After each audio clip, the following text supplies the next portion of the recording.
জনগণের রাজনীতি নাকি রাজনীতির জনগণ? রাজনীতির আয়নায় কতটা প্রতিফলন জনগণের, তাদের অবস্থান কোথায়, সেই হিসেবটি বুঝতে যমুনা টেলিভিশনের রাজনীতির এই আয়োজনে পুরো সময় আপনাদের সাথে আছে আমি রোকসানা জুমান নিকুল।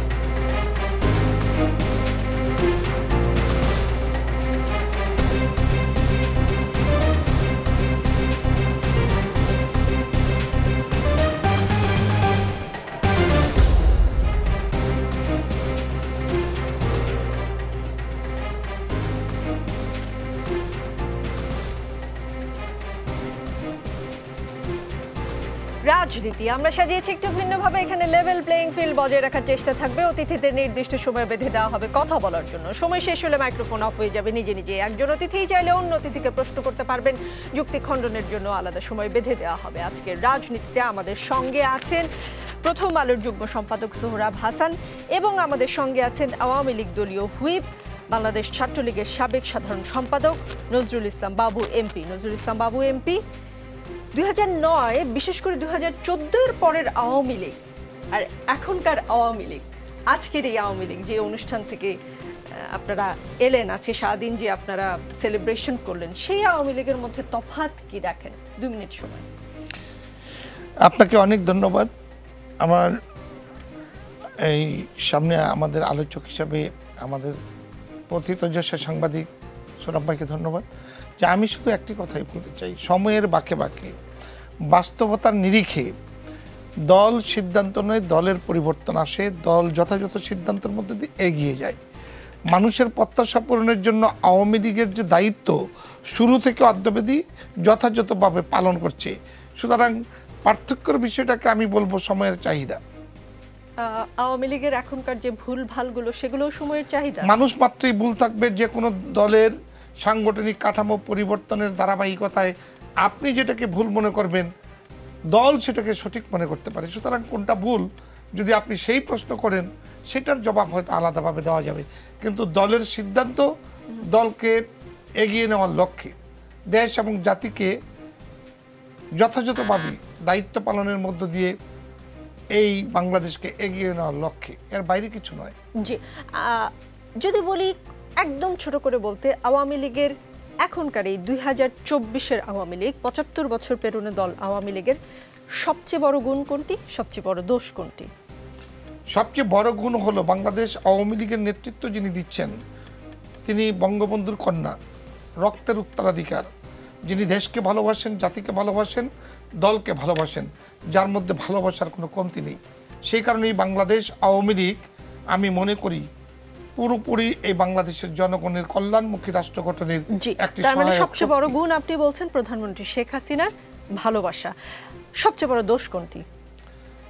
সবচেয়ে বড় দোষ হলো যে রাজাকার আলবদরদের বিচার কার্য সম্পন্ন আমরা যথাযথভাবে এত বছরে করতে পারি নাই বিদায় এখনো দেশকে যারা পিছনের দিকে টেনে নিতে চায়, তারা নানামুখী আওয়ামী লীগকে অপচেষ্টা চালায়। সেই জায়গা থেকে শতভাগ মোকাবেলা করার এই উপযুক্ত দল হিসাবে আওয়ামী লীগ এখনো গড়ে উঠতে পারে নাই। সেই জায়গাটায় আমি মনে করি কমতি রয়েছে। জি, সবচেয়ে বড় গুণ, সবচেয়ে বড় দোষ আমরা শুনে আসলাম নজরুল ইসলাম বাবু এমপির কাছ থেকে। সোহরাব হাসান, 2009 একই প্রশ্ন আপনার জন্য। বিশেষ করে 2014-এর পরের আওয়ামী লীগ এবং তার আগের আওয়ামী লীগের মধ্যে আপনি কি কি পার্থক্য দেখেন? নজরুল ইসলাম বাবুর ভাষায় যেটি আওয়ামী লীগের সবচেয়ে বড় গুণ এবং যেটি আওয়ামী লীগের সবচেয়ে বড় দোষ, এই তার এই কনসেপ্টের সাথে আপনার কোনো দ্বিমত আছে কিনা? আপনার জন্য 2 মিনিট সময়। ধন্যবাদ।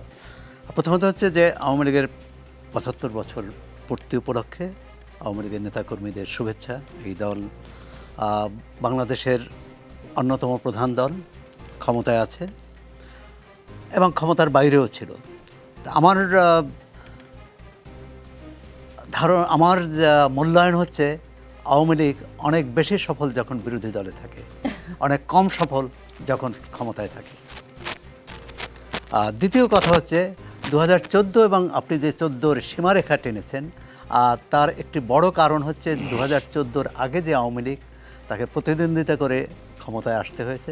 সুতরাং এক ধরনের জনগণের মুখোমুখি হতে হয়েছে, জনরায় নিতে হয়েছে যথাযথভাবে, এবং সেই রায়ের ভিত্তিতে জনগণের প্রতি তার যে দায়বদ্ধতা সেটা অনেক বেশি ছিল। 14-র পর সেই দায়বদ্ধতা কমে গেছে, কারণ তাকে প্রতিদ্বন্দ্বিতা করে নির্বাচনে ক্ষমতায় আসতে হয়নি। সুতরাং তাকে নির্ভর করতে হয়েছে জনগণের চেয়ে বেশি প্রশাসনের উপর, আইনশৃঙ্খলা রক্ষাকারী বাহিনীর উপর, অন্য অরাজনৈতিক শক্তির উপর। সুতরাং এটি আওয়ামী লীগের দুর্বলতা বলে মনে করি। জি, আপনি কি সবচেয়ে বড় যে গুণের কথাটি বলা হলো সেটা নিয়ে কোনো মন্তব্য করতে চান? না, আওয়ামী লীগের সভানেত্রী শেখ হাসিনা 43 বছর ধরে এই দলটির নেতৃত্ব দিচ্ছেন। তার মধ্যে তিনি 21 বছরেরও বেশি সময়, 20 বছরেরও বেশি সময় ধরে তিনি এই সরকার পরিচালনা করছেন। সেদিক থেকে এই দলকে সংগঠিত করা, দলকে সরকার পরিচালনা করার ক্ষেত্রে তার সাফল্য আছে। কিন্তু একই সঙ্গে তিনি সরকার পরিচালনায় যতটা মনোযোগ দিয়েছেন, দল পরিচালনায়, দলের শৃঙ্খলা আনার ক্ষেত্রে ততটা সক্ষমতা জি, নজরুল ইসলাম বাবু এমপি, আওয়ামী লীগের 75 উপলক্ষে অনেক বিশ্লেষক গণমাধ্যমে নানান ধরনের বক্তব্য দিয়েছেন। খুবই স্বাভাবিক, এত বড় একটি দলের 75, গণমাধ্যম অনেক বিশ্লেষকের মতামত নিয়েছেন। তবে একটা কমন, আমি মোটামুটি সবগুলো বিশ্লেষণে পড়বার চেষ্টা করেছি, কমন কথা প্রায় সবাই বলেছেন যে দলটির হাত ধরে বাংলাদেশ স্বাধীন হয়েছে, সে দলটিতে এখন আর রাজনীতিবিদদের প্রাধান্য নেই। এই দলটিকে এখন নিয়ন্ত্রণ করে আমলা আর ব্যবসায়ীরা।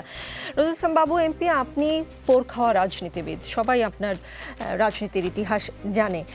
আপনার কি মনে হয় না যে আপনাদের হাতে হয়তোবা রাজনীতিটা এখন আর নেই, রাজনীতির নিয়ন্ত্রণ চলে গিয়েছে ব্যবসায়ী আর আমলাদের হাতে? 2 মিনিট সময়। দেখুন, বাংলাদেশ আওয়ামী লীগের নেতৃত্ব দিচ্ছেন বঙ্গবন্ধুর কন্যা জননেত্রী শেখ হাসিনা, যার শুধুমাত্র বঙ্গবন্ধু শেখ মুজিবই তার পরিচয় নয়, যিনি ছাত্র রাজনীতি করেছেন, যার জীবন শুরু হয়েছে রাজনীতির মধ্য দিয়ে। যে মানুষটি শুধুমাত্র একজন রাজনৈতিক নেতার সন্তান নয়, তখনও কিন্তু জাতির পিতা বঙ্গবন্ধু শেখ মুজিব প্রাদেশিক মন্ত্রী ছিলেন। সুতরাং বঙ্গবন্ধুর কন্যা স্কুল থেকে কলেজের নেতৃত্ব এবং বিপি নির্বাচিত হতে হতে কিন্তু আওয়ামী লীগের হাল ধরেছেন। সাধারণ সম্পাদক হিসেবে দায়িত্ব পালন করছেন জনাব ওবায়দুল কাদের, যার রাজনীতির গতিধারা হলো স্কুল জীবন থেকেই ছাত্র রাজনীতি করে আজকে দলের সাধারণ সম্পাদকের দায়িত্ব পালন করছেন। সুতরাং আমলারা এখানে দল পরিচালনা করার কোনো সুযোগ নেই। যারা বিশ্লেষণ করছেন, যারা বলছেন, তারা আমার মনে হয় সঠিকটা বলছেন না এবং যথাযথ বিশ্লেষণ করতে ব্যর্থ হয়েছে। এতজন বিশ্লেষক একসঙ্গে তাহলে ভুল করছেন? আমি মনে করছি ব্যর্থ হচ্ছেন। কারণ কি, আপনি দেখেন, দল যারা পরিচালনা করছেন, এখানে প্রেসিডিয়াম সদস্যের মধ্যে তো কোনো আমলা নেই। দল পরিচালনা করছেন দলের নেতাকর্মী, আমরা যারা বিভিন্ন সহযোগী সংগঠন, আওয়ামী লীগের যারা নেতৃত্ব দিচ্ছেন, তারা কিন্তু ধারাবাহিকভাবেই নেতৃত্বে এসেছেন। সুতরাং এই বিষয়টি আমি আপনার সাথে একমত হতে তো পারছি না। জি, দল নিয়ন্ত্রণ করছে, তাদের মধ্যে আমলা নেই, কিন্তু দেশ পরিচালনা করছে। দেশ পরিচালনা সত্ত্বে মানে রাজনীতিবিদদের হাতে কি দেশের নিয়ন্ত্রণ আছে কিনা? অবশ্যই আছেন। আমি তো আপনাকে বললাম, বাংলাদেশের রাজনীতি যথাযথভাবে এগিয়ে যাচ্ছে এই কারণে, দেশের আমি যদি কাউকে আমলা ট্রিট করি, তাহলে তিনি কিন্তু এদেশের নাগরিক, তার রাজনৈতিক অধিকার রয়েছে, তার সাংবিধানিক অধিকার রয়েছে, তার গণতন্ত্র প্রতিষ্ঠার লড়াইয়ে তার যথাযথ ভূমিকা পালন করতে কোথাও বাধা নেই। সুতরাং আমরা কেন এই সব ভাগাভাগি করতে যাই? আমরা যারা বিশ্লেষণ করতে চাই, তারা কি কোথাও কোনো দিন ভেবেছি যে সংবিধান কি বলে? সংবিধানে কি বলা আছে যে সোহরাব ভাই একজন সাংবাদিক, উনি রাজনীতি করতে পারবেন না? আরো 30 সেকেন্ড। এবং একজন এই দেশের সর্বোচ্চ শ্রমদাতা একজন আমলা যদি তার চাকরি জীবন শেষে রাজনীতিতে সহায়ক শক্তি হিসাবে কাজ করতে চায়, তিনি করতে পারবেন না? আমি বলছি না যে আওয়ামী লীগ এমন একটি রাজনৈতিক দল, তারপর আমি স্মরণ করে দিচ্ছি যে আওয়ামী লীগ কিন্তু কাউকে ফেলে দিচ্ছে না। আওয়ামী লীগ যথাযথভাবে রাষ্ট্রের সবাইকে অ্যাকোমোডেট করার চেষ্টা চালাচ্ছে। জি, সোহরাব হাসান, আওয়ামী লীগের 75 উপলক্ষে আপনি যে পত্রিকায় কাজ করেন, সেই পত্রিকায়ও নানান ধরনের বিশ্লেষণ এসেছে, আরও গণমাধ্যম জুড়েই আজকে সারাদিন নানান ধরনের বিশ্লেষণ ছিল। কমন একটি কথা এসছে যে এই আওয়ামী লীগ রাজনীতিবিদদের হাত থেকে নিয়ন্ত্রণটা অনেকটা আমলা আর ব্যবসায়ীদের হাতে দিয়ে দিয়েছে। সেটার আমরা পরিসংখ্যান দেখতে পাই জাতীয় সংসদে ৬৭% ব্যবসায়ীর পরিসংখ্যান তাই বলছে।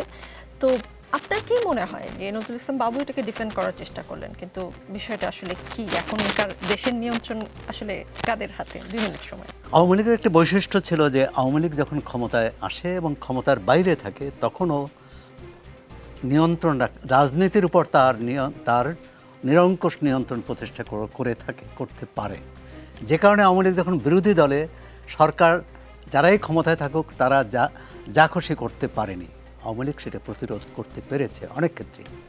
কিন্তু আওয়ামী লীগ যখন ক্ষমতায় থাকে তার আওয়ামী লীগ বিরোধীদের কণ্ঠ এতটাই ম্রিয়মাণ করে রাখে যে আওয়ামী লীগকে মোকাবেলা করার, আওয়ামী লীগের কর্মসূচি ভুল সিদ্ধান্ত ও প্রতিবাদ করার বা সেটা সমালোচনা করার শক্তিও তারা হারিয়ে ফেলে।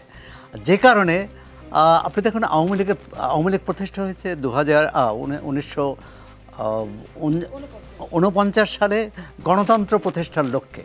গণতন্ত্র হচ্ছে জনগণের রায়ে রাষ্ট্র পরিচালিত হবে, কিন্তু আজকে তো আমরা জনগণের রায় দেখি না।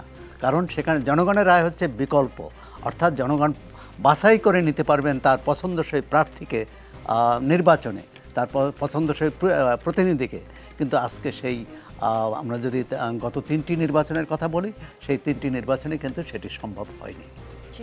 তার মানে আপনি বলছেন যে নির্বাচনের মাধ্যমে আওয়ামী লীগ সরকার 4র্থবারের মতো ক্ষমতায় এলো, সেই নির্বাচন প্রক্রিয়া নিয়ে যথেষ্ট সন্দেহ আছে। সেই প্রতিবাদ কি আওয়ামী লীগের যারা রাজনীতিবিদ তারা ঠিকঠাক মতন করছে বলে আপনি মনে করেন? 30 সেকেন্ড সময়। আমাদের এখানে আমাদের এখানে দলীয় কাঠামো এমন যে সেখানে অভ্যন্তরীণ যে গণতন্ত্র চর্চার তার সুযোগ নেই। তারা ব্যক্তিগত আলাপে করেন, কিন্তু আওয়ামী লীগের নেতারা প্রকাশ্যে সেটি বলেন না বা বলতে পারেন না। সেটা শুধু আওয়ামী লীগে না, এটা বিএনপি সহ সব দলই। সুতরাং এক ধরনের এটা আমাদের গণতন্ত্র চর্চার একটি দুর্বলতা। এমনকি ছোট দল যেগুলো, সেখানেও কিন্তু নেতা যা বলেন সেটাই কর্মীরা অকপটে মেনে। জি, রাজনীতির আলোচনা চলবে, রাজনীতিতে বিরতি বলে কিছু নেই। ফিরছি একটু পরেই।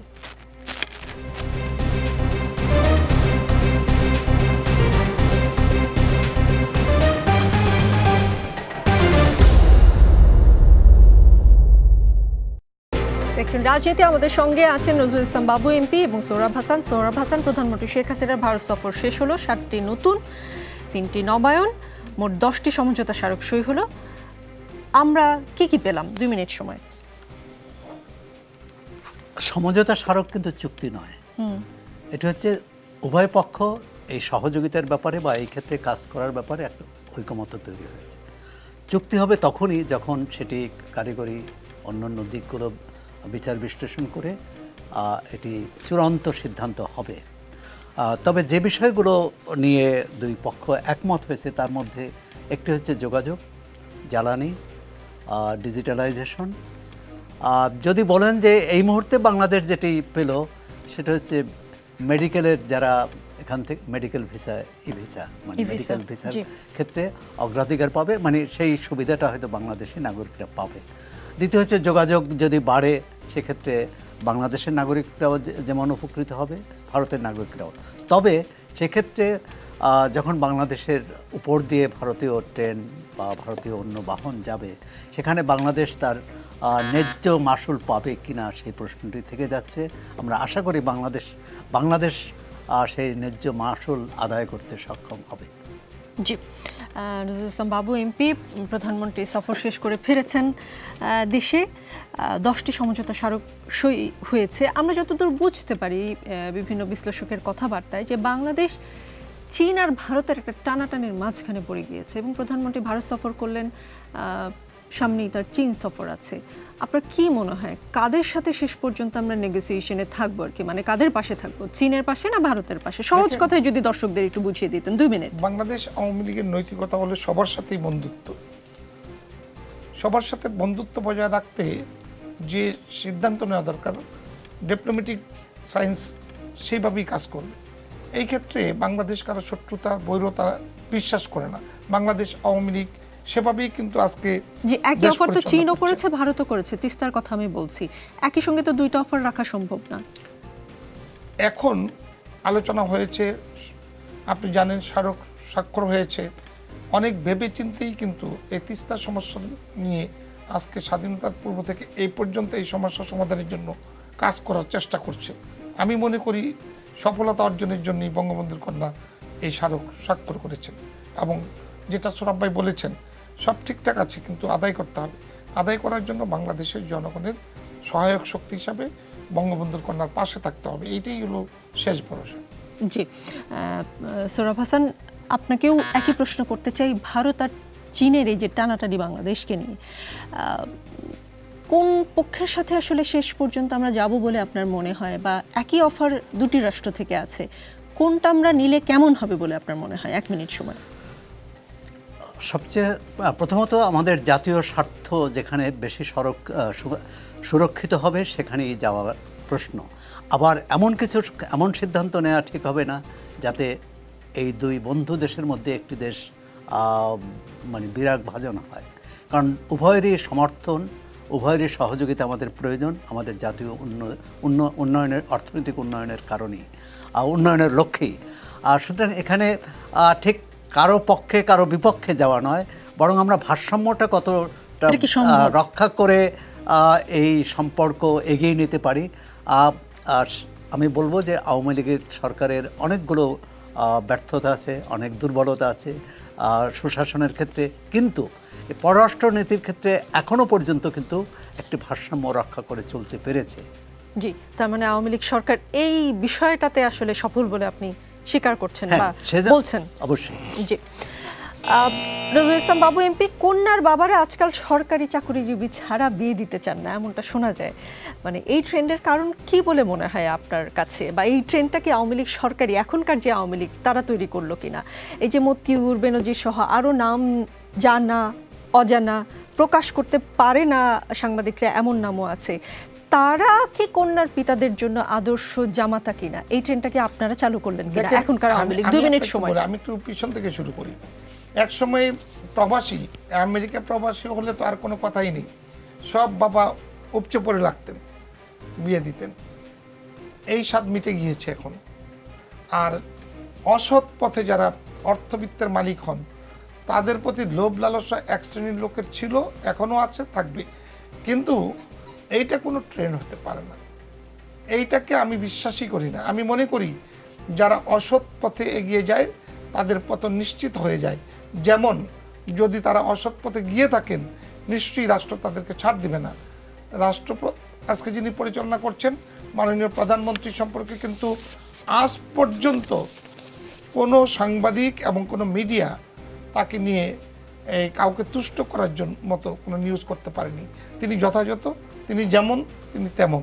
তিনি বাংলাদেশের রাজনীতিতে শুধু সফল নন, তিনি আমাদের এই বাংলাদেশের সকলের ভাগ্য পরিবর্তনের একমাত্র হাতিয়ার হিসাবে কাজ করছেন, এটাই আমার বিশ্বাস। এই ট্রেন্ডের সাথে আওয়ামী লীগের কোনো সম্পর্ক নেই বলছেন? আমি বলছি মোটেই নাই, মোটেই নাই। ওদের জব নেচার যেটা, সেটা আপনি জানেন যে তারা বিসিএস ক্যাডার সার্ভিস জব করেন, তাদের চাকরি কিন্তু আওয়ামী লীগের সময় হয়নি। এটা যদি কারো নৈতিকতা আস্ফালন থাকে সেটা ভিন্ন বিষয়, সেটাকে কিভাবে প্রতিহত করা যায় সেটা রাষ্ট্র চিন্তা করছেন। যথাযথভাবে যাচাই বাছাই করে আজ পর্যন্ত যাকে পেয়েছেন কাউকে কিন্তু ছাড় দেওয়া হয়। কিন্তু মানে এরকম হটে, আমি যে ট্রেন্ডের কথা বললাম, এটা হটাই কি স্বাভাবিক না? দেখেন, আমরা দেখি যে ছাগলকাণ্ডের মতিউর রহমান সোনাগাজীতে বিলাসবহুল ডুপ্লেক্স বানিয়ে শাশুড়িকে উপহার দিয়েছেন, কেউ আবার শ্বশুরকে জাহাজ উপহার দিয়ে দিচ্ছেন, বেনজির সাহেব মানে তার স্ত্রীর নামে অঢেল সম্পত্তি করেছেন। এই যে এতগুলো ঘটনা পরপর প্রকাশ পেল, সরকারকে একেবারে এরকম হাত ধুয়ে দায় এড়াতে পারে না? দেখুন, যেদিন সাংবাদিকরা তাদের দায়িত্ব যথাযথভাবে পালন করলেন, ওই ছাগল নিয়ে নিউজ করলেন, সেদিনের পর থেকে কিন্তু সরকার বসেনি, সরকারও কিন্তু তদন্ত করছেন। সুতরাং যেদিন সাংবাদিক যথাযথ কাজ করবে সেদিন আপনি মনে করবেন অন্যরাও যথাযথভাবে এগিয়ে যাবে। এগুলো খুঁজে বের করা সাংবাদিকের দায়িত্ব না। সাংবাদিক খুঁজে বের করলে সেটা বোনাস, কিন্তু এগুলো খুঁজে বের করার জন্য রাষ্ট্রীয় সংস্থা আছে। রাষ্ট্রীয় গোয়েন্দা সংস্থা যেখানে ব্যর্থ হয় সেখানে তো সাংবাদিকরা জেগে ওঠে। তার মানে কি আওয়ামী লীগ সরকারের সময় রাষ্ট্রীয় গোয়েন্দা সংস্থা ব্যর্থ? আমি মনে করি না, আমি সেটা বলছি না। আমি বলছি যে কোনো প্রশ্নে আপনি যদি না পারছেন, আপনি যদি এগিয়ে এসে কোনো জিনিস তুলে ধরছেন, সেটাকে তো সাবাস জানানোর কথা। এটা তো আপনি লজ্জা পাওয়ার বিষয় না। যারা সাংবাদিকতায় এটা তুলে ধরেছেন তাদেরকে আমি ধন্যবাদ জানাই, এবং সরকার কিন্তু তাৎক্ষণিকভাবে যথাযথ ব্যবস্থা গ্রহণের জন্য তৎপর হয়েছেন। সুতরাং বিরোধী দল বাংলাদেশে, আমি যেটা বলবো, বাংলাদেশের বিরোধী দল ছায়ার মতো কাজ করার কথা। বাংলাদেশের বিরোধী দল শত্রুর মতো কাজ করে, যার কারণে অনেক ক্ষেত্রে মাইক্রোফোন ওপেন থাকুক। গোয়েন্দারা যখন কাজ করে তখন আপনি দেখেছেন যে বাংলাদেশের অনেক রাজনৈতিক নেতা রয়েছেন, রাজনীতিবিদ রয়েছেন, যাদের বিরুদ্ধে অনেক নিউজ হয়েছে, কিন্তু বাস্তবে কিছুই না। তো এরকম ফাঁকা আওয়াজ নয়, যখন যখন যেটা সামনে আসছে যাচাই বাছাই হচ্ছে। আজকে আপনি বিলাসবহুল বিল্ডিংয়ের কথা বললেন, এটা আমরাও দেখেছি। তো যেই মানুষটি এত বছর কাজ করেছেন, এতগুলো বাড়ি বানিয়েছেন, এতগুলি বিয়ে করেছেন, আবার নানামুখী কর্মকাণ্ড করছেন, তারা নিশ্চয়ই যদি গোয়েন্দাকে ফাঁকি দিয়ে থাকে, সাংবাদিকরা কেন ফাঁকি দিলেন? জি, সেটা তো প্রশ্ন।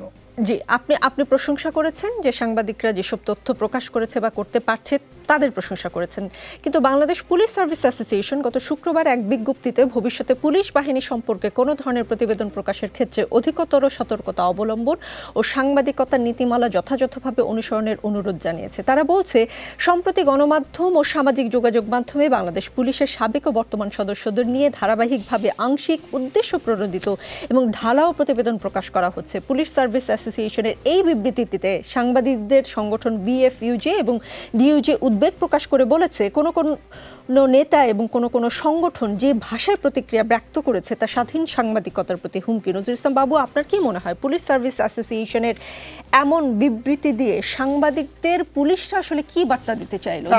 আমি পুলিশ অ্যাসোসিয়েশনকে বলবো, দেখেন যে রাষ্ট্র কোনো সংগঠনের না, রাষ্ট্র কোনো ব্যক্তির না, রাষ্ট্র সকলের।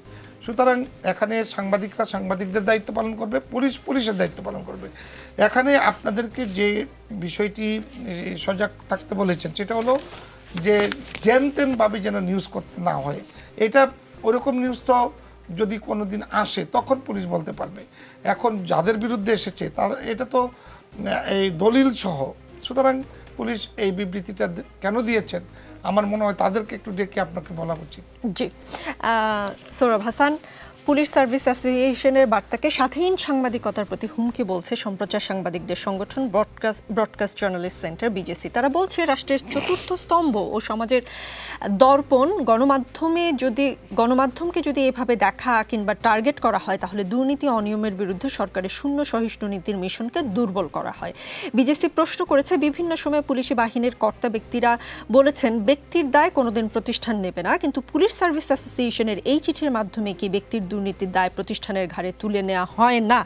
একই প্রশ্ন সৌরভ হোসেন আপনার কাছে করতে চাই। ধন্যবাদ। সময় জি, সংসদ সদস্য নজরুল ইসলাম বাবু সাংবাদিকতাকে স্বাগত জানিয়েছেন। দুর্নীতি অনিয়ম এবং নানা রকম অপকর্মের খবর জনসমক্ষে আনার জন্য বিপরীতে পুলিশ অ্যাসোসিয়েশন হুমকি দিয়েছে। আমি আশা করব যে নজরুল ইসলাম বাবু এই হুমকির বিষয়টি সংসদে উত্থাপন করবেন এবং সাংবাদিকদের অভয় দেবেন। তার সরকার, তিনি যেমন সাংবাদিকদের অভয় দিয়েছেন, এরকম যদি তার সরকার অভয় দিতেন তাহলে এই পুলিশ অ্যাসোসিয়েশন এই বিবৃতি দিতে পারতেন না। কিন্তু সৌরভ হাসান, তার দলেরই দুই একজন মন্ত্রী এমপিকে তো আমরা আবার সাংবাদিকদের শাসাতেও দেখেছি। সমস্যা তো সেখানেই, অর্থাৎ সরকারের অবস্থান কি আমরা পরিষ্কার নয়। আওয়ামী লীগ সরকার 2008 সালের নির্বাচনী ইস্তেহারে বলেছিল যে দুর্নীতির বিরুদ্ধে তাদের শূন্য সহিষ্ণুতা থাকবে। আজকে অন্য একজন বেনজির, একজন মতিউর নয়, আজকে 15 বছরের হিসেব যদি দেখি আমরা সেখানে দেখব যে দুর্নীতি শুধু আঙ্গুল ফুলে কলা গাছ হয়নি, আঙ্গুল ফুলে বট গাছ হয়েছে। এবং এটি একটি সিস্টেমের ব্যাপার, পদ্ধতিগত। মানে কিভাবে এই দুর্নীতি হয়? রাষ্ট্র চলে আইন দ্বারা। তো সুতরাং যারা আইন ভাঙবে তার বিরুদ্ধে ব্যবস্থা নেওয়া হয়েছে কিনা। হ্যাঁ, সাংবাদিক দায়িত্ব পালন করলে সেটি সাংবাদিকের গৌরব, আর দায়িত্ব না পালন করলে সেটি আমাদের ব্যর্থতা। কিন্তু একই সঙ্গে বলবো যে এটি মূলধারার গণমাধ্যম কিন্তু এই এত সব দুর্নীতি অনিয়মের খবর আনেনি, সামাজিক যোগাযোগ মাধ্যম।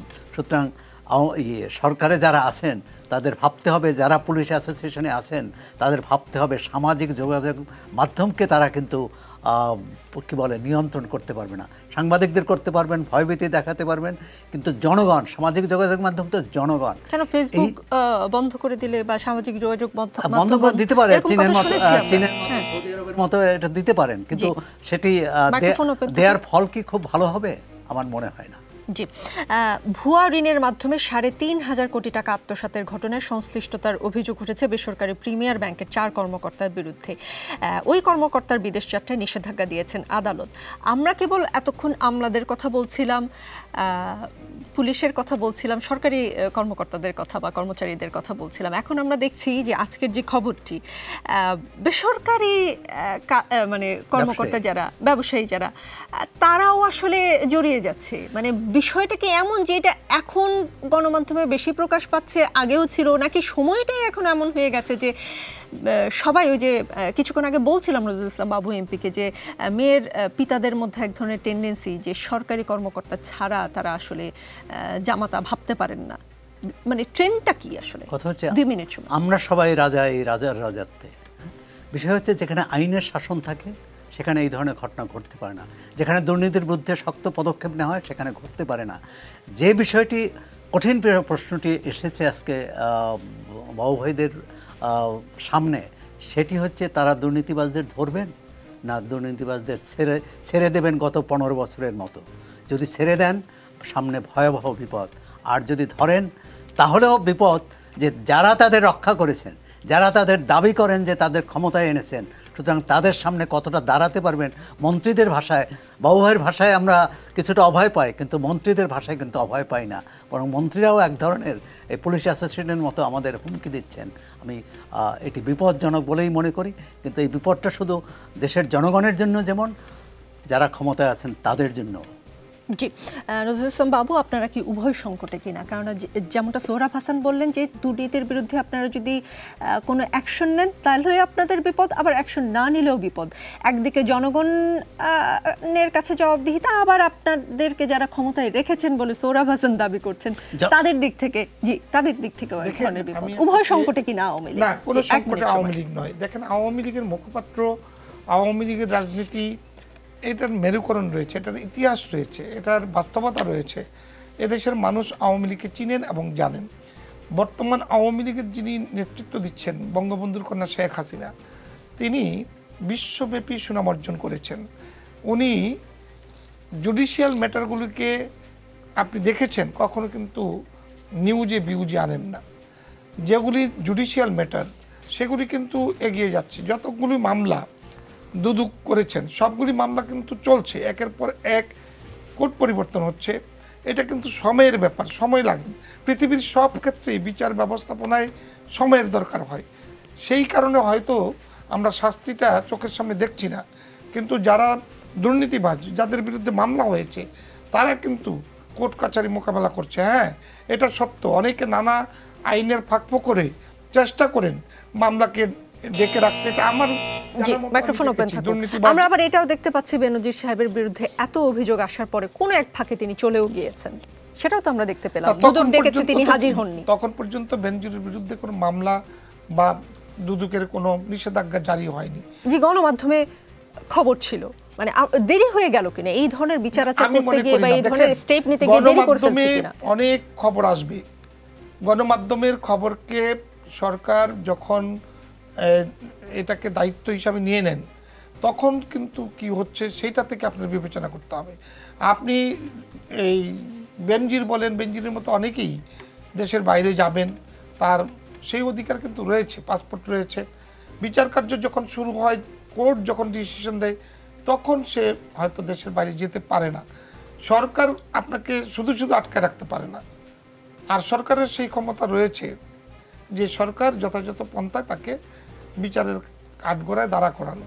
সেই ব্যবস্থা কিন্তু এগিয়ে যাচ্ছে। শুধু বেনজির কেন, আওয়ামী লীগ স্পষ্ট বলেছেন, ওবায়দুল কাদেরও বলেছেন জনাব ওবায়দুল কাদের অত্যন্ত বিনয়ীভাবেই বলেছেন, যেই অন্যায় অবিচারের সাথে সম্পৃক্ত থাকুক তাকে আইনের আওতায় আনতে আওয়ামী লীগের কোনো দ্বিধাদ্বন্দ্ব কিন্তু নেই। একবার পালিয়ে গেলে কি আসলে তাকে ফিরিয়ে এনে বিচার করাটা এত সহজ? দেখেন, আমি একটা এক্সাম্পল দিচ্ছি। এই বাংলার মাটিতে কিন্তু আমি আরেকটা উদাহরণ দিচ্ছি আপনাকে। পুলিশের স্পেশাল ব্রাঞ্চের পরিদর্শক মামুন ইমরান খান হত্যা মামলায় আসামি দুবাইয়ে পলাতক স্বর্ণ ব্যবসায়ী আরাফ খান যমুনা টেলিভিশনের দুবাই প্রতিনিধির উপর হামলা করেছে। আজকে আমাদের খবরে গিয়েছে বিষয়টি। এই আরাফ খানের বিরুদ্ধে তাদের সহকর্মীকে হত্যার অভিযোগ ছিল। মানে আরাফকে নিয়ে পুলিশ বাহিনীর প্রতিক্রিয়া যেমন হওয়া উচিত ছিল সেই রকম কিনা, বা একবার যখন পালিয়ে গেল আরাফ খান, তিনি দুবাইয়ে গিয়েও আসলে সাংবাদিকের গায়ে হাত তুলছেন, তাদেরকে ফিরিয়ে এনে বিচার করাকে এত সহজ? আমি আপনাকে বলবো, দেখেন, যমুনা টেলিভিশনেও আরো সক্রিয় হয়ে এটা মামলা মোকদ্দমা আইনের আওতায় আনা উচিত। আপনি আমার উপরকে রাস্তায় আঘাত করলেন, সেইটা সরকার প্রশাসন, আমি যদি দায়িত্ববান না হই তাহলে আমার এই আসামিকে খুঁজে বের করবেন কিভাবে? আমি জানি না কথাটা কেমন হলো। যিনি একজন পুলিশ হত্যা মামলার আসামি, তিনি পালিয়ে গেলেন দেশের বাইরে, একজন সাংবাদিকের গায়ে হাত তোলার জন্য তার আর কি বিচার হতে পারে? হত্যা মামলায় যার বিচার হচ্ছে না। পুলিশ হত্যার আসামি বলছেন, তার সম্পর্কে আমাদের কোনো ধারণা নেই। আমরা কিন্তু পত্রিকায় দেখেছি একটা পুলিশ মার্ডারের আসামি হয়েছে ভিন্ন কায়দায় ভিন্নভাবে দেশ পাড়ি দিয়েছেন, কিন্তু সেই বিষয়ে কিন্তু মামলা শেষ হয়ে যাবে বা তার শাস্তি অনিশ্চিত হয়ে যাবে, বিষয়টা কিন্তু তা নয়। জি, অপেক্ষা করতে হবে, সময়ে নিশ্চয়ই সবকিছু বলে দিবে। সোহরাব হাসান, ভুয়া এই যে যাদের কথা বললাম, যে ভুয়া ঋণের মাধ্যমে ৩.৫ কোটি টাকা আত্মসাতের ঘটনায় প্রিমিয়ার ব্যাংকের যে 4 কর্মকর্তার বিরুদ্ধে অভিযোগ করেছে, তাদের বিরুদ্ধে আদালত নিষেধাজ্ঞা দিয়েছে, দিয়েছেন যে তারা যেন বিদেশে যেতে না পারে। এনবিআর কর্মকর্তা মতিউর রহমানের বিরুদ্ধে অভিযোগ খতিয়ে দেখছে দুদক, তাকে সোনালী ব্যাংকের পরিচালনা পর্ষদ থেকেও সরিয়ে দেওয়া হয়েছে, এনবিআর সদস্য পদ থেকে সরানো হয়েছে, সাবেক আইজিপি বেনজির আহমেদকেও ডেকেই যাচ্ছে দুদক। এসব মিলিয়ে আপনার কি মনে হয়, মানে সরকারি কর্মকর্তারা এসব দেখে কি সাবধান হবেন, নাকি এখন যারা এভাবে দুর্নীতি করে টাকা আয় উপার্জন করছেন তারা এই ভুল আর করবেন না, দেশে তারা আর কোনো সম্পদ রাখবেন না, যা আছে সব বিদেশে পাঠিয়ে দিবেন? আপনি কোনটার আশঙ্কা অথবা কোনটার সম্ভাবনা দেখেন? আপনি শুরু করেছিলেন যে একজন পলাতক আসামির দিকে, যে তাদেরকে আনা যাবে কিনা। পিকে হালদারকে কি আমরা আনতে পেরেছি? শেখ সোহেল রানাকে কি আমরা আনতে পেরেছি? বঙ্গবন্ধু হত্যা মামলার যে দণ্ডিত আসামিদের তো আনতে পারেইনি, বা যুদ্ধাপরাধী যারা বাইরে আছে তাদেরও পারেনি। সুতরাং যে একবার পালিয়ে যায় তাকে আনা খুবই কঠিন। এখন এমনকি শোনা যাচ্ছে মতিউর রহমানের সাবেক এনবিআর সদস্য মতিউর রহমানের সন্তান এবং তার স্ত্রী, তার দ্বিতীয় স্ত্রী, তারাও পালিয়ে গেছে, তারাও বিদেশে চলে গেছে। এটি কিন্তু খুবই অস্বাভাবিক যে বেনজির আহমেদের বিরুদ্ধে রিপোর্ট হলো মাস 2 আগে, তারপর তিনি নিঃশব্দে চলে গেলেন। চলে যাওয়ার পর সামাজিক যোগাযোগ মাধ্যম এবং গণমাধ্যমে প্রচার হলো যে তিনি পালিয়ে গেছেন। সরকার বলছে যে তার বিরুদ্ধে এখনও মামলা হয়নি। এখন মামলা না হলে তাহলে যখন পত্রিকায় তার বিরুদ্ধে রিপোর্টটা হলো তখন কেন সরকার তদন্ত করলো না? তখন কেন মানে খোঁজ খবর নিল না? মতিউর রহমানের বিরুদ্ধে 4 বার দুদক তদন্ত করেছে, 4 বারই তাকে ক্লিন সার্টিফিকেট দিয়েছে, অর্থাৎ তিনি পরিষ্কার মানুষ। তো এরকম পরিষ্কার সার্টিফিকেট পাওয়া মানুষ প্রশাসনে কত আছে সেটি জানার খুব ইচ্ছে বাবু ভাইয়ের কাছে। দ্বিতীয় হচ্ছে, এটি যদি শুধু প্রশাসনের সমস্যা থাকতো, শুধু আইনশৃঙ্খলা রক্ষাকারী বাহিনীর সমস্যা থাকতো, তাহলে বলতাম যে আপনারা শক্ত হাতের ব্যবস্থা নিন। কিন্তু আওয়ামী লীগ রাজনীতি, আওয়ামী লীগের ক্ষমতাসীন দলের এমপি থেকে শুরু করে স্থানীয় নেতারাও কিন্তু এর সঙ্গে জড়িয়ে পড়ছেন। আনোয়ারুল আজিম একজন সংসদ সদস্য, তিনি কলকাতায় নিহত হয়েছেন। বাংলাদেশ থেকে খুনিদের নিয়ে যেয়ে সেখানে এই হত্যাকাণ্ড ঘটানো হয়েছে, এবং পরবর্তীকালে যেসব তথ্য বেরিয়ে এসেছে সেটা ভয়ঙ্কর, যে এই এমপি সোনা চালানের সঙ্গে যুক্ত বলে অভিযোগ আছে। এরপর আরও যেটি ভয়াবহ সেটি হচ্ছে ঝিনাইদহ আওয়ামী লীগের 2 নেতা এই হত্যাকাণ্ডের সাথে জড়িত। তাহলে আওয়ামী লীগ যে একটি নিজেকে ঐতিহ্যবাহী, সংগ্রামী, গণতান্ত্রিক এবং শৃঙ্খলাবদ্ধ দল হিসাবে দাবি করে, সেই শৃঙ্খলাটা কোথায় থাকলো? আমার ভয় হচ্ছে সেখানেই যখন প্রশাসন শুধু যদি প্রশাসনের কেউ দুর্নীতি করে, দল যে কথাটা আমি বলছিলাম যে প্রশাসনের উপর আওয়ামী লীগের নিয়ন্ত্রণ কতটা আছে, এখন তো দেখা যাচ্ছে দলের উপরও সেই নিয়ন্ত্রণ নেই। নাহলে একটি জেলা শহরে একটি জেলায় একজন সংসদ সদস্য তিনবার নির্বাচিত হয়েছে এবং তাকে বলা হলো তিনি জাতীয় পার্টি করতেন, তারপর বিএনপি করতেন, তারপর আওয়ামী লীগে এসেছেন। তাহলে আওয়ামী লীগের শুদ্ধ আওয়ামী লীগেরা কজন আছেন? যারা ছাত্রলীগ থেকে উঠে আসছেন, যারা তৃণমূল থেকে উঠে আসছেন। এখন যেটি সমস্যাটা হচ্ছে, আপনি বলছিলেন যে ব্যবসায়ীরা কেন এত রাজনীতিতে, গত 30 বছর ধরে আমার প্রশ্নটা ছিল এই যে আমরা ঘটনাগুলো দেখছি, সাংবাদিকরা খোঁজ পেয়ে যাচ্ছেন কার দেশে কোথায় রিসোর্ট আছে, কোথায় কোন সম্পত্তি আছে, আমরা তো খুঁজে খুঁজে বের করে ফেলছি বিভিন্ন ডকুমেন্টস সংগ্রহ করে, হলফনামা দেখে, যেমন মতিউর রহমানের স্ত্রীর হলফনামা দেখে তার সম্পত্তি খুঁজে বের করে ফেললেন সাংবাদিকরা। তো এখন কি বিষয়টা কেমন হবে যে এখন যারা দুর্নীতি করছেন তারা এই ভুলটি আর করবেন না, এখন তাদের যে সম্পদ বা টাকা সব বিদেশে পাচার করে দেবেন, দেশে আর কিছু রাখবেন না, এরকম কোনো কিছু হতে পারে কিনা, নাকি তারা আসলে এসব দেখে শুধরে যাবেন? পাচার করে দেবেন এই আশঙ্কা করছেন, কিন্তু ইতিমধ্যে যে পাচার হয়ে গেছে সেটি কিভাবে উদ্ধার হবে বা তার জন্য কি বিচার হবে? এখন যারা পাচার করেছেন এবং অনেকে চলেও গেছেন, তাহলে এই যে তাদের তো ফিরে আনা খুবই দুরূহ। দ্বিতীয় হচ্ছে যে এই যে তারা আরও ভয়ে থাকবেন কিনা। কিন্তু গত 15 বছরে আমি তো মনে করি আওয়ামী লীগের উচিত একটি বিচার বিভাগীয় কমিশন করে এই পাচারের অর্থ,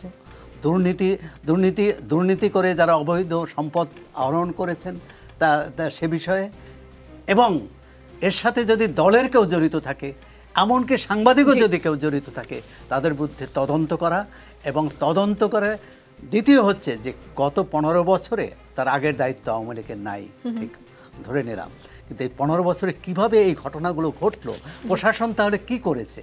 প্রশাসন আপনি দেখুন, বিশেষ করে প্রশাসনে যারা উচ্চ পদে থাকেন তাদের সম্পর্কে একটা রাষ্ট্রীয় নজরদারি থাকে যে তারা কি করেছেন, তারা রাষ্ট্রের বিরুদ্ধে কোনো কাজ করেছেন কিনা, সরকারের বিরুদ্ধে কাজ করেছেন কিনা, কিন্তু সেই নজরদারিটা কোথায়? আমরা তো বেনজিরের ক্ষেত্রে দেখিনি, আমরা আজিজ আহমেদের ক্ষেত্রেও দেখিনি, এমনকি দেখলাম যে মতিউর রহমানের ক্ষেত্রেও দেখিনি। আরও কত মতিউর রহমান আছে প্রশাসনে, এটি খুঁজে বের করা দরকার। জি, নজরুল ইসলাম বাবু এমপি, প্রশ্নটা আমার যেটা ছিল, বিভিন্ন পদক্ষেপ আমরা দেখতে পাচ্ছি, যেমন এনবিআর সদস্য পদ থেকে সরানো হয়েছে মতিউর রহমানকে, তাকে সোনালী ব্যাংকের পরিচালনা পর্ষদ থেকে সরানো হয়েছে, সাবেক আইজিপি বেনজির আহমেদকেও ডেকেছে, বিভিন্ন আমরা দেখছি পদক্ষেপ নেওয়া হচ্ছে। এই পদক্ষেপ নেওয়ার ফলে আসলে কি হবে, কি করবেন যারা এখন অবৈধ উপায়ে সম্পদ অর্জন করছেন? তারা কি সবই এখন থেকে বিদেশে পাঠিয়ে দেবেন, দেশের মাটিতে আর কিছু রাখবেন না? কারণ সাংবাদিকরা তাহলে জেনে যাবেন, মানে কোনটা সম্ভাবনা বা আশঙ্কা আপনি দেখেন? আইনগত ব্যবস্থা যখন নেওয়া হচ্ছে, এইটা এই সরকারের আমি মনে ক্রেডিট। আপনি দেখেন, যারা ব্যাংকে লুটতরাজ করেন, যারা নানামুখী ব্যবসার নামে ব্যাংকের টাকা তুলে নিয়েছেন, এই বিষয়গুলি কিন্তু এই আওয়ামী লীগ সরকারই তুলে ধরেছেন। সাংবাদিকদের এখানে যথার্থতা রয়েছে এবং যথেষ্ট ভূমিকা রয়েছে আমি বিশ্বাস করি, কিন্তু সরকার কিন্তু বসে নেই। সরকারই কিন্তু সর্বপ্রথম তাদের তালিকা এবং আজকে ব্যাংক থেকে কারা কারা টাকা নিয়েছেন, কখন নিয়েছেন, স্বাধীনের পর থেকে অদ্যাবধি এই সরকার কিন্তু এটা জনসম্মুখে তুলে ধরেছেন, যার কারণেই কিন্তু এদেশের মানুষ এটা জানতে পেরেছেন, বুঝতে পেরেছেন। কিন্তু আমরা লক্ষ্য করেছি, একটু বলি নজরুল ইসলাম বাবু, সরি আমি আপনাকে ইন্টারাপ্ট করলাম, যেহেতু আপনি বলেছেন সরকারই তুলে ধরেছে, আমরা আবার এটাও শুনতে পাই, এটা একদমই শোনার কথা, এটা কোনো প্রমাণ নাই, যে আওয়ামী লীগের এই সুবিধাভোগী মানে আমলাদের মধ্যে দুই পক্ষ হয়ে গিয়েছে, এক পক্ষ সুবিধা নিতে পারছে, আরেক পক্ষ নিতে পারছে না। এই মধু খাওয়ার ভাগ ভাটোয়ারার বিরোধ থেকে এক পক্ষ আরেক পক্ষের এই দুর্নীতিগুলো প্রকাশ করে দিচ্ছে। এটার সাথে কি আপনি একমত প্রকাশ করবেন? না, আপনি বলেছেন শোনা কথা, এটা একদম শোনা কথা, আমি শোনা কথায় কান দিতে চাই। আপনি কিছু শুনেছেন কিনা? আমি বাস্তবতায় বিশ্বাস করি এবং বাস্তবতা নিরূপণে কাজ করি। আপনাকেও সেইটাই করা উচিত আমি মনে করি। একজন প্রথিতযশা সাংবাদিক হতে হলে এটাই আমাদেরকে ইনফরমেশন, আমি মনে করি সরকার এত কচু পাতার পানির মতো না। একটি সরকার প্রতিষ্ঠিত হয়েছে এখানে এই বাংলাদেশে, লক্ষ কোটি মানুষের অভিব্যক্তির বই প্রকাশ, লক্ষ লক্ষ কোটি কোটি মানুষ এই সরকারের প্রতি আস্থা রাখেন বলেই এই সরকার, এই দল বাংলাদেশের মানুষের মনের মতো বলেই কিন্তু বারবার তারা নির্বাচিত হয়ে আসছেন। আজকে যারা বলতে চায় যে 3টি নির্বাচন 2টি নির্বাচন, তারা আসলে আমি মনে করি গোড়ায় গলদ রয়েছে। কি কারণে নির্বাচন প্রহসনের রূপ দেয় সেগুলো কিন্তু কলা কৌশলগুলো যদি বিশ্লেষণ করেন সবাই বুঝতে পারবেন। একটা রাজনৈতিক দল কেন তৈরি হয়, সেই চিন্তাধারা থেকে যখন সরে যায়, নির্বাচন করেন না, জনগণের ম্যান্ডেট নেওয়ার চেষ্টা করেন না, তখন নানামুখী অভিযোগ যদি তুলে একটা দলের কাঁধে দেওয়া হয়, এইটা কিন্তু জনগণ মেনে নেন না বলেই আজকে বুদ্ধিজীবী বলেন বা পেশাজীবী বলেন বা বিশ্লেষক বলেন, যে কথাগুলি বলে জনগণ গ্রহণ করেন না। কারণ জনগণ বুঝেন যে what is the reality. Bangladesh Awami League একটি রাজনৈতিক দল, এইভাবেই এটা এগিয়ে যাচ্ছে। বাংলাদেশ আওয়ামী লীগের পাশাপাশি যারা রাজনীতিতে সক্রিয় হয়েছেন, দল গঠন করেছেন, তাদের ভূমিকাটা কি সেই বিষয়ে যথাযথ বিশ্লেষণ করা দরকার। তাইলেই বুঝবেন নির্বাচন কেন প্রশ্নবিদ্ধ হয়, দুর্নীতিবাজ কারা এবং এই দুর্নীতিকে কারা সাহায্য করেছেন। এই যে বলেন আপনারা যে একটা রাজনৈতিক দলের নেতা কর্মী সম্পৃক্ত, বাংলাদেশ আওয়ামী লীগের বা এই মন্ত্রী পরিষদের অথবা দলের কোনো সক্রিয় কোনো ব্যক্তি এই ধরনের কর্মকাণ্ডে সহযোগিতা করেছেন, আমার মনে হয় না আপনারা কোনো নাম খুঁজে পাবেন। জি, আপনার মনে হয় না এমন কোনো? আপনারা যেটা ভাবেন সেটা আমি মনে করি যে সরকারও চিন্তা করেন। জি, সরকারের সেই দিকে সাহায্য করার দিকে নজর রাখুন। জি, আপনি বিশ্বাস রাখুন, পরবর্তীতে কে টাকা পাচার করে দিবে এটা একমাত্র আল্লাহ জানবেন। এইটা আমি বলতে পারবো না যে এখন টাকা দেশে রাখবেন না বিদেশে পাচার করে দিবেন। যারা পাচার করেছেন তাদেরকে খুঁজে খুঁজে বের করা হচ্ছে। ভবিষ্যতে যেন দুর্নীতিবাজ এবং টাকা পাচারকারী, লুটতরাজকারী দেশের টাকা বিদেশে পাঠাইতে না পারেন, সেই ব্যবস্থা নেওয়া হয়েছে বলেই কিন্তু একটি দলের ভারপ্রাপ্ত চেয়ারম্যান দেশ ছেড়ে পালিয়েছে, তারেক রহমানরা। তাদের টাকা পাচার করা টাকা কিন্তু বাংলাদেশে ফেরত এসেছে। একটি এক্সাম্পল ছাড়া আমরা আসলে তেমন কোনো উদাহরণ দেখতে পাই না। আপনি বলেছেন ভবিষ্যতে কে টাকা পাচার করবে সেটা আল্লাহ জানবে, সেটা আসলে রাষ্ট্রেরও জানতে হবে। রাষ্ট্র জানবে বলে তো আমি বলছি জি, কিভাবে টাকা পাচার হবে আমি আসছি। নজরুল ইসলাম বাবু, ব্যবস্থা নেওয়া হচ্ছে। জি, আপনার কাছে আসছি। আমরা একদম অনুষ্ঠানের শেষ পর্যায়ে। সোহরাব হাসান, আমাকে খুব ছোট করে বলেন এখনকার আওয়ামী লীগের আসলে আরো কোন কোন দিকে একটু বেশি নজর দেওয়া উচিত? একদমই 30 সেকেন্ডে বলবেন প্লিজ। প্রথমত হচ্ছে দুর্নীতির বিরুদ্ধে তাদের শক্ত অবস্থান নেওয়া দরকার। দলমত নির্বিশেষে বাছাই করা দুর্নীতির অভিযান কাজে লাগবে না, যেটি আমরা সেনা সমর্থিত তত্ত্বাবধায়ক সরকারে আমরা দেখেছি যে কাউকে ধরো কাউকে ছাড়ো, সেটি হলে দুর্নীতির বিরুদ্ধে অভিযান যাবে না, অভিযান ফলপ্রসূ হবে না। আমরা তো দেখলাম যে 2018 সালে না 19 সালে যে ক্যাসিনো বিরোধী যে অভিযান হলো, এবং সেখানে অনেক ধরপাকড় হলো, অনেক অভিযান, সারা দেশে অভিযান চালানো হবে। তারপর দেখলাম যে একে একে সবাই ছাড় পেয়ে যাচ্ছে, কেউ আর দু একজন বাদে কেউ আর শাস্তি পাননি। সুতরাং এই অভিযানেও সেরকম যদি হয় তাহলে মানুষের আস্থা সরকারের উপর থাকবে না। যেটি বাবুভাই বলেছিলেন যে জনগণের আস্থা আছে কি নেই, সে কারণেই কিন্তু একটি প্রতিদ্বন্দ্বিতাপূর্ণ নির্বাচন দরকার। সেই আস্থা যাচাই করার জন্যে আমাদের দুর্ভাগ্য, যে আওয়ামী লীগ গণতান্ত্রিক আন্দোলনের মধ্য দিয়ে উঠে আসছে, সেই আওয়ামী লীগ সেই যাচাইটা করতে পারল না অন্তত 2-3টি নির্বাচনে। জি জি, নজরুল ইসলাম বাবু এমপি, একেবারে ছোট করে শেষ কমেন্টটা করবেন। আওয়ামী লীগ ভবিষ্যতে কোন কোন দিক, নিজের কোন কোন ভুলগুলো শুধরে নেবে জনগণের উদ্দেশ্যে? আমি মনে করি আওয়ামী লীগ এই যে আজকে যে বিষয়গুলো উঠে আসছে সেই বিষয়ে সক্রিয়। আওয়ামী লীগ দুর্নীতিবাজদেরকে প্রশ্রয় কখনো দেয়নি। ভবিষ্যতে যেন দুর্নীতি বলতে কোনো কিছু না থাকে সেই ব্যাপারে আওয়ামী লীগ চিন্তা করছে। আওয়ামী লীগ চিন্তা করছে এই রাষ্ট্র পরিচালনায় যারা দ্বিমুখী ভূমিকা পালন করে, যারা রাজনৈতিক দল হিসাবে প্রতিষ্ঠিত হয়ে নিজেদের আঁখের গুছাতে চায়, তাদের রাজনীতি নিয়েও প্রশ্ন উঠেছে, সেগুলিও দেখার বিষয় রয়েছে।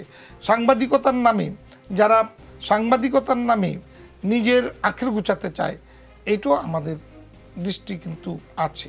সুতরাং কেউ ছাড় পাবে না, আওয়ামী লীগ ভবিষ্যতে সেই পথে হাঁটবে। জি, কেউই ছাড় পাবে না দুর্নীতি করে, সেই প্রত্যাশা আওয়ামী লীগ সরকারের কাছে জনগণের নিশ্চয়ই আছে। সেই সঙ্গে এই প্রত্যাশাও নিশ্চয়ই আছে আগামী দিনে উচ্চ দ্রব্যের উচ্চ মূল্যের হাত থেকে আওয়ামী লীগ সরকার জনগণকে রেহাই দিবে সেই প্রত্যাশাও রইল।